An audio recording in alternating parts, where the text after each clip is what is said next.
Your factory outlet Mukunda jewellery అన్ని బ్రాంచ్లలో Christmas and new year సందర్భంగా ఎన్నో ఆఫర్లు. త్వరలో జూబ్లీ హిల్స్ బ్రాంచ్ ప్రారంభం. Welcome to Telugu popular TV. ఇప్పుడు మనతోటి ఆస్ట్రేలియా నుంచి హ్యూమనిస్ట్ బాబు గోగినేని గారు ఉన్నారు. నమస్కారం బాబు గారు. నమస్కారం అండి. Happy new year to you. Happy new year sir. Babu గారు, ఇప్పుడు అన్వేష్ వ్యాఖ్యలు మనం చూస్తాం, వైరల్ అవుతుంది. ఆల్రెడీ 2-3 రోజులు అయింది. ఇంకా ఈ రోజు కూడా దాని గురించి చర్చించుకుంటున్నారు. అంటే శివాజీ కామెంట్స్, అనసూయ రియాక్షను, దాంతోపాటు ప్రకాష్ రాజ్, నాగబాబు వీళ్ళందరూ రియాక్షన్స్. ఇప్పుడు అన్వేష్ది ఎక్కువగా చర్చించుకుంటున్న పరిస్థితి. అన్వేష్ ఏం మాట్లాడాడు మీరు చూసారా? దాని మీద మీ కామెంట్ ఏంటి? చూశానండి. కొంచెం నోరు దగ్గర పెట్టుకుని మాట్లాడటం అన్నది ముఖ్యం. అందరికీ కోపాలు ఉన్నప్పుడు మన అభిప్రాయం చెప్పడం తప్పు కాదు, కానీ ఏ భాష వాడతాము, ఎలా దాన్ని మనం ప్రజెంట్ చేస్తాము అన్నది చాలా ముఖ్యమైన విషయం. ఆయనకి చాలా పెద్ద ఫాలోయింగ్ ఉన్నట్టుగా నాకు అర్థమవుతా ఉంది. కాకపోతే ఈయన మోస్ట్ సక్సెస్ఫుల్ తెలుగు యూట్యూబర్ అనుకుంటా. మిగతా యూట్యూబర్స్, ఈ ట్రావెలాగ్స్ చేసే యూట్యూబర్స్ అందరికంటే ఎక్కువగా ఈయన సంపాదిస్తాడు అనుకుంటా. అవును. కాబట్టి కొంచెం కోపంతో, కొంచెం అసూయతో సాటి యూట్యూబర్లు కూడా ఒక ఉద్యమంగా పెట్టుకున్నారు ఇతని మీద దాడి చేయటం. అట్లాగే ఇతను ఒకప్పుడు ఈయన ప్రమోట్ చేశాడంట బెట్టింగ్ యాప్స్, కానీ లేటెస్ట్ అవతారంలో ఆయన బెట్టింగ్ యాప్స్కి వ్యతిరేకంగా ఉండి ఇప్పుడు పోలీస్ కమిషనర్ గారితో కూడా ఆయన కలిసి కొన్ని ప్రోగ్రామ్స్ చేశారు. అది ఆహ్వానించాల్సిన విషయం. ఎందుకంటే బెట్టింగ్ యాప్స్ వ్యసనంతో ఎంతమంది జీవితాలు నాశనం చేసుకుంటున్నారు. ఈ ప్రమోషన్కి పొలిటికల్ పార్టీ రిప్రజెంటేటివ్స్ దగ్గర నుంచి వేరే ఇన్ఫ్లుయెన్సర్స్, సినిమా వాళ్ళు, వీళ్ళందరూ కూడా ఈ బెట్టింగ్ యాప్స్లో ఉన్నారు, దాని ప్రమోషన్లో ఉన్నారు. వాళ్ళందరికీ దెబ్బ పడింది ఇతను దానికి వ్యతిరేకంగా క్యాంపెయిన్ చేసిన కారణంగా. వీళ్ళందరూ పగ తీర్చుకుంటున్నట్టుగా నాకు అనిపిస్తూ ఉంది. అంటే తెర వెనకాల ఒక కాన్స్పిరసీ, ఒక కుట్రకోణం దాగుందంటారు ఇది అన్వేష్ మీద. కుట్రకోణం అంటే అందరూ కలిసి చేసుకున్నట్టుగా నేను అనుకోవట్లేదు, కానీ ఇతని బాధితులు ఎవరెవరైతే ఉన్నారో పెద్ద బాధితుల సంఘం, చాలా పెద్ద బాధితుల సంఘం కదా వీళ్ళందరూ నిర్వాహకులు వీళ్ళంతా. కాకపోతే అకారణంగా దిగలేదు. ఇతను కొంచెం ఒళ్ళు దగ్గర పెట్టుకుని మాట్లాడాల్సింది. వాళ్ళకి దొరికాడు. ఇది ఎవరికి ఎంత కోపం వచ్చినా కూడా చట్టపరంగా ఇతను చేసిన నేరం చట్టం యొక్క పరిధిలోనే డిఫైన్ అవుతుంది. మీకు నాకు ఎంత కోపం వచ్చినా చట్టం ఏం చెప్తుందో దాని ప్రకారమే ఆయనకి శిక్ష ఉంటుంది. సో ఈయన అవుట్రేజింగ్ మోడెస్టీ అని ఇటువంటి సెక్షన్స్ని ఆయన వైలేట్ చేసినట్టుగా చాలామంది ఫీల్ అవుతున్నారు. కానీ భారతదేశంలో ఫ్రీ స్పీచ్ అన్నది is protected constitutionally, fundamental rights ద్వారా ప్రొటెక్ట్ అయింది టు ఎ లార్జ్ ఎక్స్టెంట్. మతం విషయం వచ్చేసరికి నువ్వు మతాన్ని విమర్శించినా, ఎప్పుడు నువ్వు క్రిటిసైజ్ చేసినా ప్రతిసారి అది నేరం అవ్వటానికి అవకాశం లేదు అని సుప్రీంకోర్టే ఒక క్లియర్ జడ్జిమెంట్ ఇచ్చింది. నా అభిప్రాయం ఏంటంటే ఇతను నోరు జారాడు, అనవసరంగా దిగాడు, దొరికిన వాళ్ళందరినీ ఏదో మాట అనేశాడు. దానివల్ల హీఈస్ ఫేసింగ్ ఎ బ్యాక్లాష్. కానీ కోర్టులో డిఫరెంట్గా ఉంటుంది. అందరు ఏమంటున్నారు, నువ్వురా ఇండియాకి రా చూసుకుందాము, ఇండియాలో నిన్ను లోపలేసేస్తారు. ఇండియాలో లోపలేయటానికి ఇండియన్ చట్టాలు ఏం చెప్తున్నాయో దాని ప్రకారమే కదా. ఇండియన్ చట్టంలో చాలామందికి తెలవాల్సిన విషయం అండి ఇది. 58,000 కేసులు 2023 వరకు ఒఫెన్స్ టు రిలీజన్ అని, ఒఫెన్స్ టు అదర్ పీపుల్ అని, ఎనిమిటీ అమంగ్స్ పీపుల్ అన్న కేటగిరీస్లో 58,000 కేసులు రిజిస్టర్ అయి ఉన్నాయండి. పవన్ గారు ఒకసారి వెనక్కి తిరిగి చూసుకుంటే 1927లో ఈ దైవదూషణ లేకపోతే మనోభావాలను కించపరిచే రిలేటెడ్ చట్టాలు ఏవైతే ఉన్నాయో, అంటే దాదాపు 98 ఏళ్ల నుండి ఉన్న ఈ చట్టం కింద ఎంతమందికి శిక్ష పడింది? కేసు పెట్టడమే శిక్ష. ఇప్పుడు భారతదేశంలో వెపనైజింగ్ ద లా అంటారు. అంటే చట్టాన్నే ఆయుధంగా మార్చుకుని మనకిష్టం లేని వాళ్ళని హ్యారెస్ చేయటం. ఇది ఇప్పుడు 5 కోట్ల కేసులు పెండింగ్గా ఉన్న భారత జ్యుడిషియరీలో ఈ కేసు ఎప్పటికి తేలేను? అప్పటి వరకు వీళ్ళ మీద ఎటువంటి దాడులు చేయొచ్చు, ఎంత ప్రిజుడిస్ స్ప్రెడ్ చేయొచ్చు, పనిగట్టుకుని ఇటువంటి కేసులు పెట్టే ఒక కుటీర పరిశ్రమ తయారైంది ఒకప్పుడు. అది ఇవాళ ఒక ఇండస్ట్రియల్ స్కేల్లో ఉంది. 59,000 కేసులు, 55,000 కేసులు అంటే మనకు అర్థమవుతుంది కదా. కన్విక్షన్స్ లేవు. అసలు మ్యాలిస్ ప్రూవ్ చేయాలి. ఇప్పుడు చట్టంలో ఉద్దేశం అన్నది చాలా ముఖ్యం సార్. ఇప్పుడు నేను లాయర్ని ఏం కాదు, కానీ ఇది సింపుల్ నాలెడ్జ్, ఇది జనరల్ అండర్స్టాండింగ్. మీరు ఒక నేరం చేశారు అని ఎవరైనా అభియోగం మీ పైన మోపితే మీకు నేరం చేసే దురుద్దేశం ఉన్నట్టుగా, ఆ ఉద్దేశపూర్వకంగా మీరు ఇది చేశారు అన్నట్టుగా నిరూపించాలి.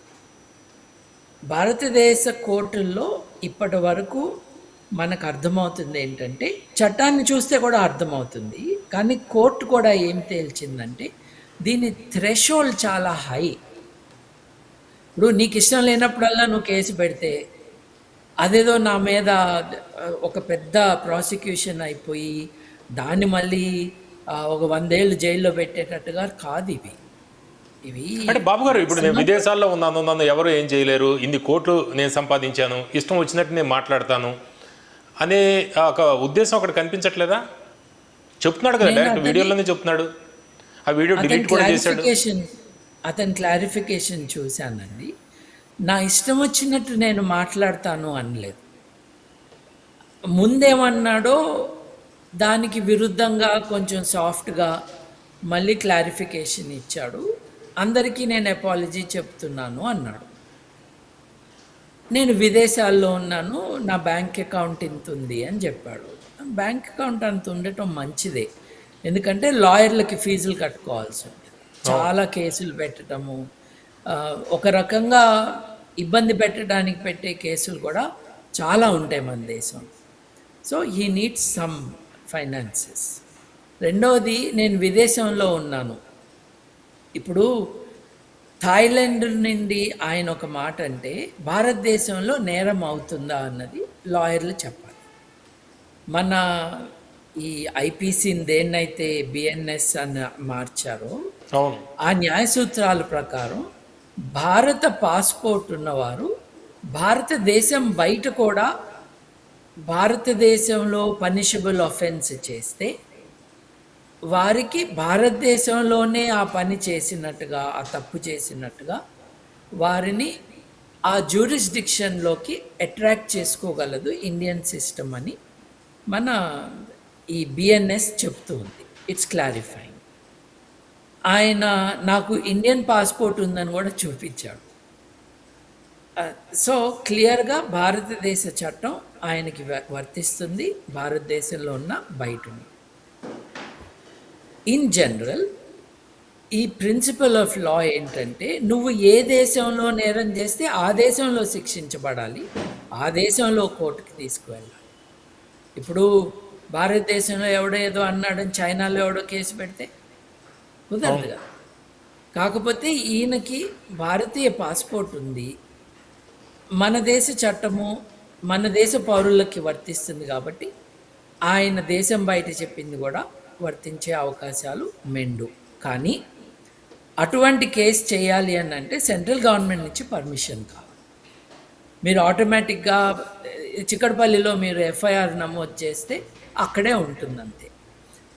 Central government should accept, yes this is a serious crime అని. నేను కొన్ని డిమాండ్స్ కూడా చూశాను. ఆయన పట్టుకురండి, తీసుకురండి, ఆయన భారతదేశానికి రప్పించండి అని మాట్లాడుతున్నాను. ఇది ఎటువంటి నేరము, ఆ నేరం యొక్క తీవ్రత ఏంటి అన్న దాని మీదనే చర్యలు కూడా డిపెండ్ అయి ఉంటాయి. ఇప్పుడు పోలీసులకి కొన్ని పరిమితులు కూడా ఉంటాయి కదా, ఎంత వర్క్ చేయొచ్చు, ఏ కేసు మీద ఎంత టైం స్పెండ్ చేయొచ్చు. ఇతను మాట్లాడింది మనకి నచ్చలేదు. ఆ కానీ లూపోల్స్ని వాడుకుంటున్నాడు అనుకోవచ్చా? ఎందుకంటే చాలామంది ఎన్ఆర్ఐస్ కొంతమంది పొలిటికల్ ఒక్కొక్క పార్టీకి అఫిలియేట్ అయిన వాళ్ళు కావచ్చు, వాళ్ళు అమెరికాలో కానీ లేకపోతే ఇతర దేశాల్లో ఉండి ఇష్టం వచ్చినట్టు మాట్లాడుతూ ఉంటారు. ఎంత మాట్లాడినా కూడా ఇప్పటికి కూడా వాళ్ళ మీద చర్యలు తీసుకోలేని సందర్భాలు మనకు చాలా కనిపిస్తుంటాయి. విదేశాల్లో నేను ఉన్నాను కాబట్టి ఏదైనా మాట్లాడతాను, నన్ను ఏం చేయలేరు. ఎందుకంటే మీరు చెప్తున్న బిఎన్ఎస్ కావచ్చు, లేకపోతే మన చట్టాల్లో ఏవైతే ఉన్నాయో కొన్ని లొసుగులు అనుకోవచ్చు, లేకపోతే ఇంకా వేరే కారణం, దాన్ని వాడుకుంటున్నాడని అనుకోలేమా మనం? వాడుకుంటున్నాడు అంటాం కంటే ఆ ప్రొటెక్షన్ ఉంది అని మనం రికగ్నైజ్ చేయాలి. ఇప్పుడు చట్టము రెగ్యులేట్ చేస్తుంది, ఏది చేయకూడదో చెప్తుంది. హక్కులు మనం ఏమి చేయొచ్చో మనకి అవకాశం కల్పిస్తాయి. ఇప్పుడు ఫ్రీ స్పీచ్, మాట అన్నది మన భావ ప్రకటన కానీ వ్యక్తీకరించడం కానీ, అది మాటలో కావచ్చు, ఒక డ్రాయింగ్ వేయచ్చు, ఏదైనా చేయొచ్చు. ఇది మన మానవ హక్కు. వేరే వాళ్ళకి ఇబ్బంది కలిగించకూడదు కదా అది. అంటే మీరు ఇబ్బంది పడటం వేరు, కావాలని ఇబ్బంది కలిగించటం వేరు. నేను అదే చెప్తున్నది మీకు. ఇప్పుడు చాలామంది నొచ్చుకోవచ్చు. చట్ట ప్రకారం నేరమా కాదా అన్నది చట్టము, కోర్టులు నిర్ణయిస్తాయి, మీరు నేను కాదు. నేను అనేది ఇప్పుడు అమెరికాలో ఉండి కానీ, కెనడాలో ఉండి కానీ, థాయిలాండ్ కానీ, ఆస్ట్రేలియా కానీ, ఇంకొక దేశంలో కానీ, అక్కడి నుంచి మీరు ఏం చేశారు? మీరు మాట్లాడారు అంతే కదా. మీరు కత్తి తీసుకుని పొడవమనలేదు, వాళ్ళని దాడి చేయాలని అనలేదు, ఈ జాతిని నిర్మూలించాలి అని అనలేదు, ఎవరిని ఎవరి మీదకి ఉసిగొల్పలేదు. అంటే మనకు నచ్చలేదు, బహుశా ఇది నేరం అని కూడా అనుకోవచ్చేమో, కానీ ఆ నేరం యొక్క తీవ్రత ఏంటి? ఇప్పుడు మీరు ఎవరినో రప్పించాలి అని అడుగుతున్నారు. ఎలా రప్పిస్తారు? నేను ఇందాక అన్నట్టుగా సెంట్రల్ గవర్నమెంట్ పర్మిషన్ ఇవ్వాలి. సెంట్రల్ గవర్నమెంట్ ఇప్పటి వరకు ఫ్రీ స్పీచ్ మ్యాటర్స్ మీద ఎవరికైనా పర్మిషన్ ఇచ్చిందా వాళ్ళని ఎక్స్ట్రాడైట్ చేసి ఇక్కడ తీసుకురావాలి అని? నాకు తెలిసి కాలేదు, అటువంటిది ఇప్పటి వరకు కాలేదు.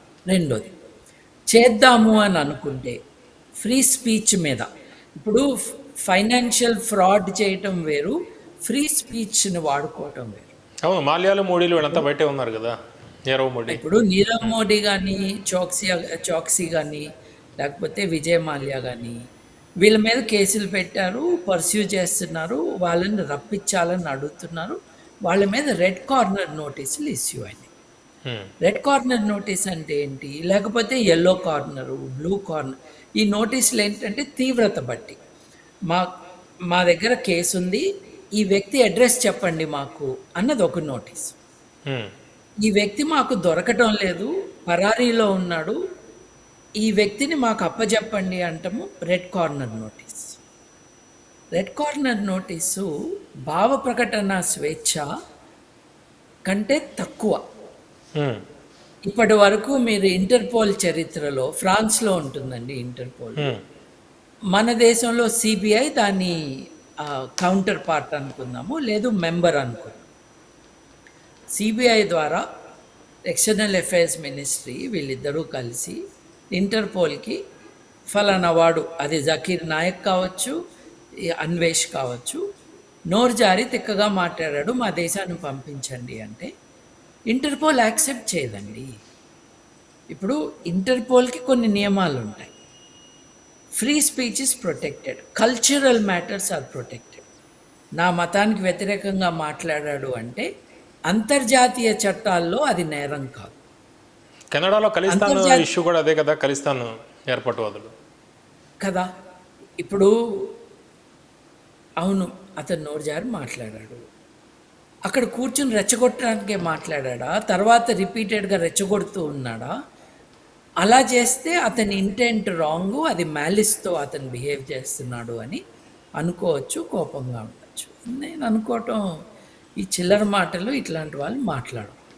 అంటే అతను ఏ దేశంలో ఉన్నాడు అనే దాన్ని బట్టి కొంత ప్రొటెక్షన్ అది కూడా ఉంటుంది కదా, మన దేశానికి ఆ దేశానికి ఉన్న సంబంధాలు ఇవన్నీ కూడా ఉంటాయి కదా. మళ్ళీ ఇప్పుడు భారతదేశంలో చేయని పనికి భారతదేశంలో శిక్ష విధించాలి అని అంటే ప్రత్యేక పరిస్థితులు కావాలి.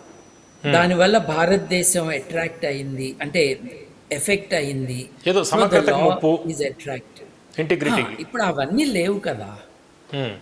రెండో విషయం ఏంటంటే ఐటీ యాక్ట్ ఉంది మనకి. ఐటీ యాక్ట్లో మీరు ఫ్రాడ్ చేస్తేనో, మీ ఎవరన్నా ఐడెంటిటీని థెఫ్ట్ చేస్తేనో, మిస్రిప్రజెంట్ చేస్తేనో, దేశం బయట నుండి చేసినా కూడా మన దేశ చట్టం వర్తిస్తుంది అని సుప్రీంకోర్టు చెప్పింది. సైబర్ కానీ ఫ్రాడ్స్. విదేశాల్లో నువ్వు స్పీచ్ ఇచ్చావు, టీవీ ఇంటర్వ్యూ ఇచ్చావు కాబట్టి భారతదేశంలో నువ్వు నేరస్తుడు అనటానికి ఆ థ్రెషోల్డ్ చాలా హైగా ఉంటుంది. ఇప్పుడు ఆటోమేటిక్గా అది కాదంటానికి లేదు, కానీ ఆ చట్టం యొక్క ప్రొవిజన్స్ని అట్రాక్ట్ చేయటానికి అతను మాట్లాడింది ఘోరాతి ఘోరంగా ఉండాలి, ఉద్దేశపూర్వకంగా మాట్లాడి ఉండాలి. ఎవరినో కించపరుస్తూ, ఆ నమ్మకాలు ఉన్న వారిని కించపరుస్తూ, వాళ్ళని రెచ్చగొట్టేటట్టుగా ఉండాలి. ఇవి ప్రూవ్ చేసుకోగలిగితే అప్పుడు భారతదేశపు కోర్టులో ఇది నేరంగా చార్జెస్ ఫైల్ అవుతాయి. ఓకే. ఇవాళ వరకు కోపంగా ఉన్నారు, కేసులు పెట్టారు. అంటే ప్రస్తుతానికి అయితే నేను immunity అనేది ఉంది ఏంటంటే నువ్వు ఏ ఈ కేసులో.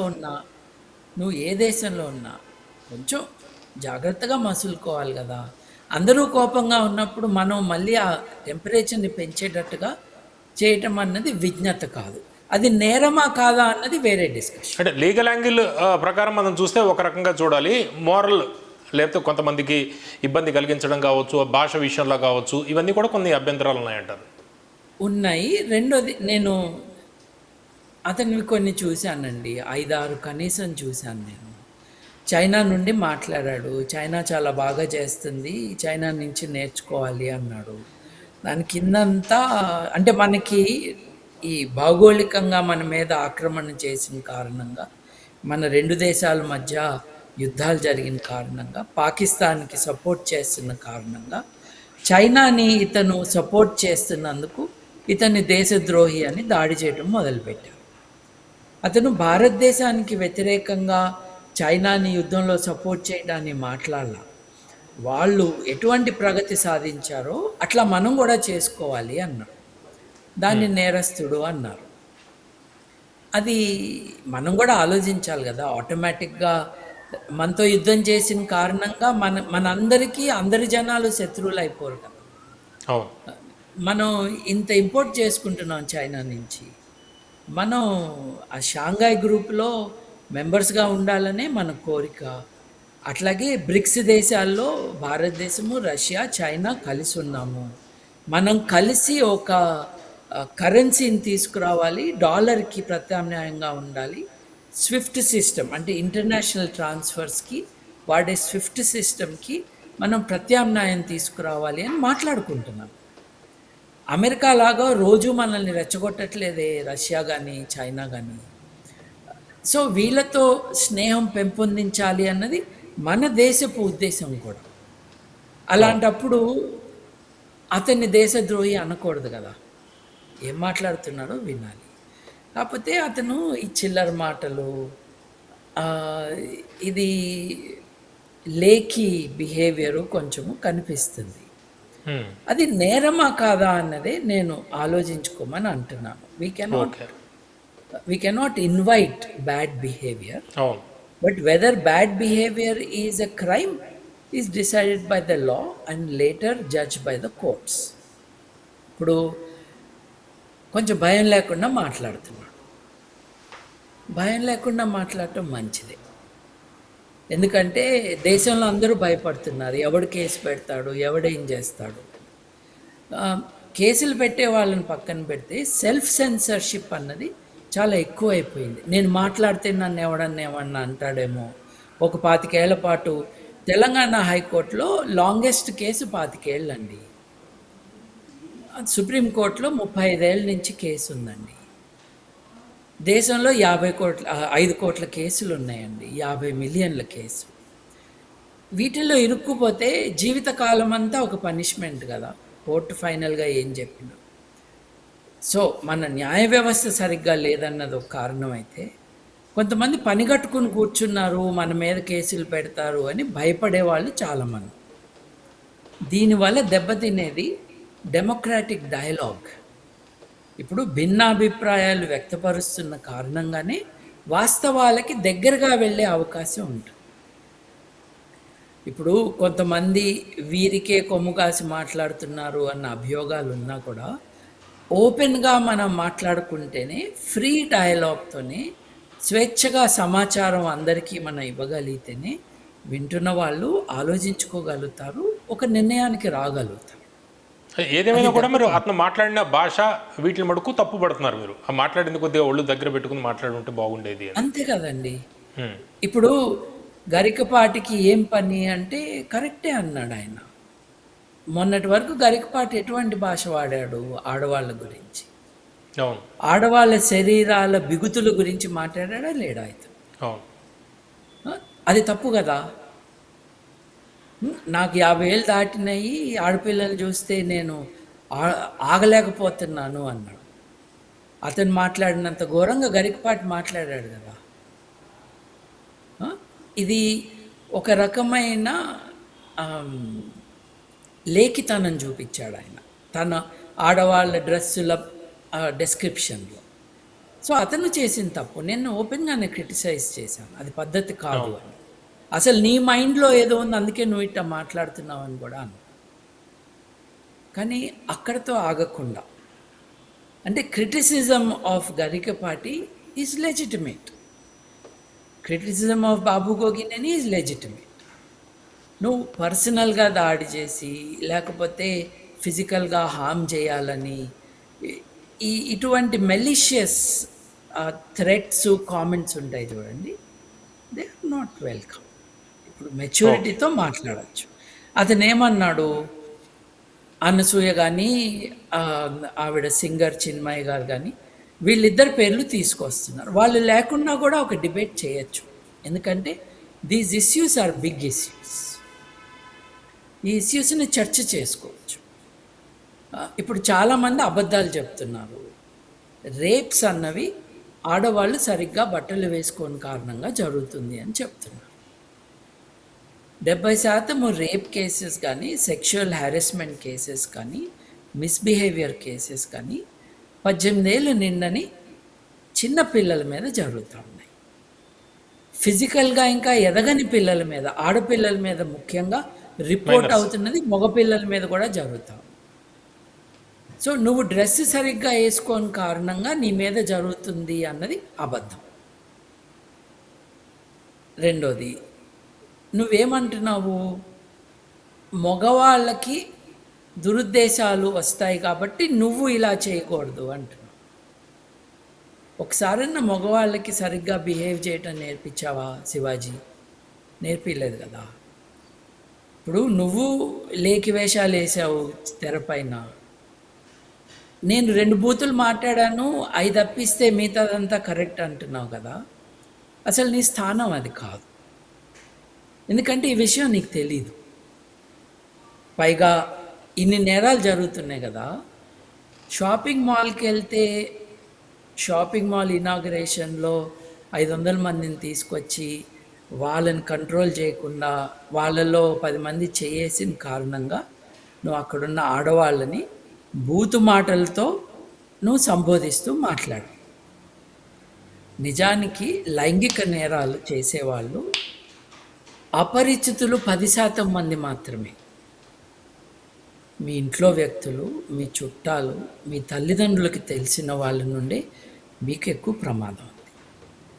ఇప్పుడు ఆడవారి హక్కులపైన మనకి మక్కువ ఉంటే వారి హక్కులను కాపాడే బాధ్యత ప్రతి పౌరుడికి ఉంటుందని మనం అర్థం చేసుకుంటే నిజంగా నేరం ఎవరు చేస్తున్నారు, ఎవరిని ఆపాలి అని మనం మాట్లాడుకోవాలి.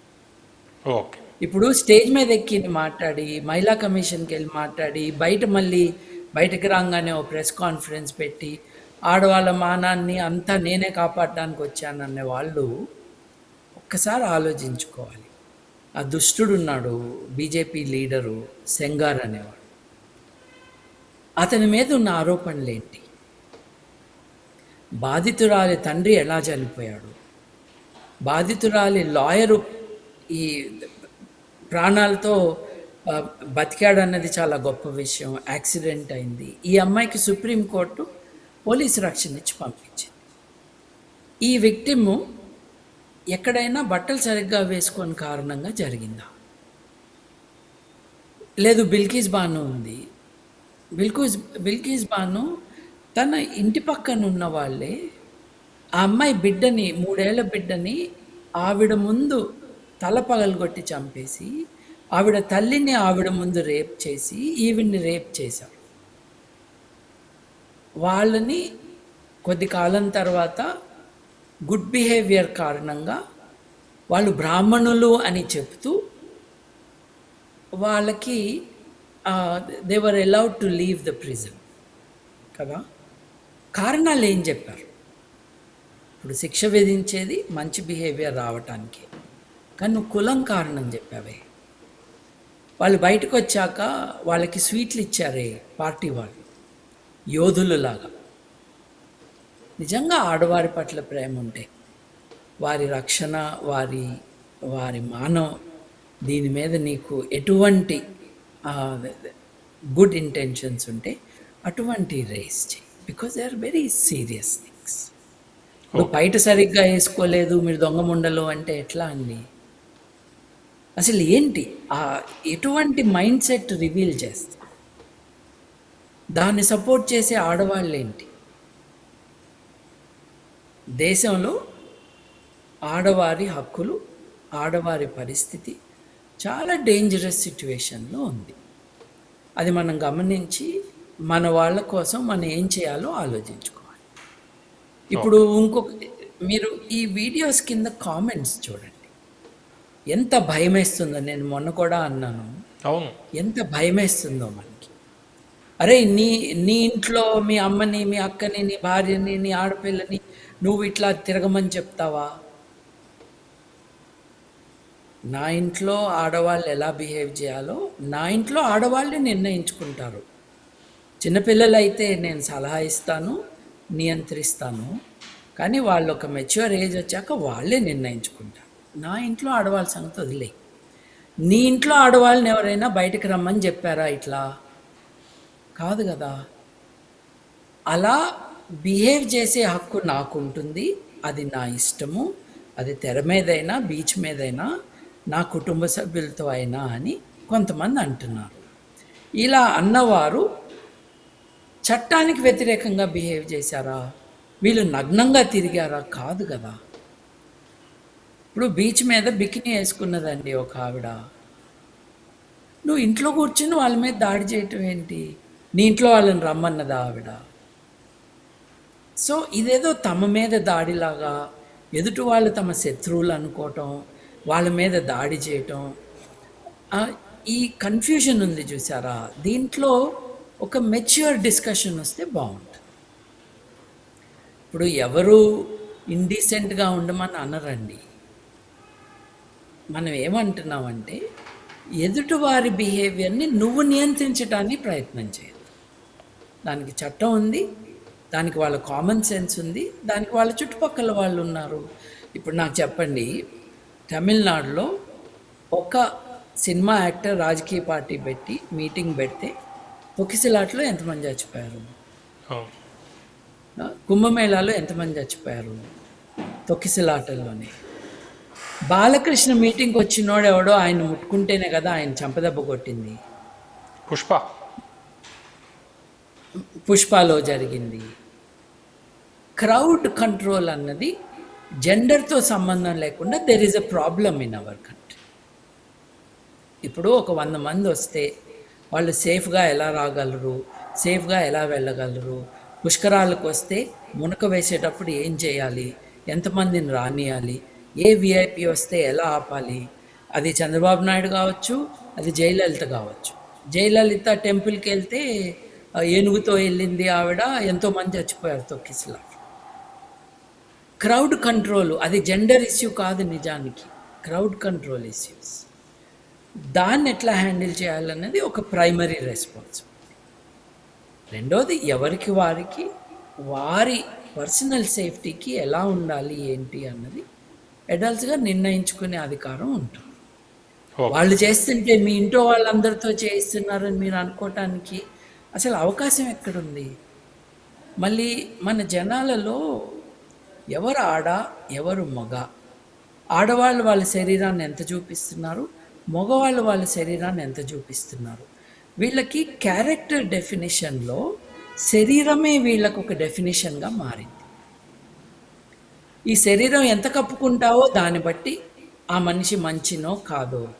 అంటే నిజాయితీగా ఉండటం, అబద్ధాలు చెప్పకపోవటం, లేదు పరుష పదాలు వాడకుండా మాట్లాడగలగటం, కరుణ చూపియటం, జాలి చూపించగలగటం. ఇవన్నీ కూడా ఒక క్యారెక్టర్ డెఫినిషన్‌లోకి ఎప్పుడు తెచ్చుకుంటారు వీళ్ళు? ఇప్పుడు ప్రతి ఒక్క ఆడవాళ్ళని వాళ్ళ శీలాన్ని శంకించటమే బూతుగా మాట్లాడతారు. వాళ్ళ శరీరం వాళ్ళ ఇష్టం. చట్టం ఉంది. వాళ్ళ బిహేవియర్ వల్ల ఎవరైనా బాధితులైతే చట్టం ఒక రకమైన రెస్ట్రిక్షను, ఒక రకమైన ప్రొటెక్షను.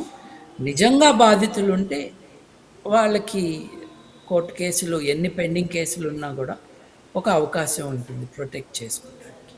ఓకే. ఇవన్నీ గమనించాలి కదా! ప్రతి ఒక్కడు మోరల్ పోలీసింగ్‌లో దిగితే ఎట్లా? Okay. So I want people to have a integrated approach to this. ఇప్పుడు పరిణతి చెందాల్సిన సమాజంలో, పరిణతి చెందుతున్న సమాజంలో మనం డైలాగ్‌కి ఏ రూపంలో కాంట్రిబ్యూట్ చేస్తాము అన్నది బికమ్స్ ఇంపార్టెంట్. ఈ అన్వేషి అనే ఆయన, శివాజీ అనే ఆయన నోరు జారిన కారణంగా డిస్కషన్ ఇంకెక్కడికో వెళ్ళిపోయింది.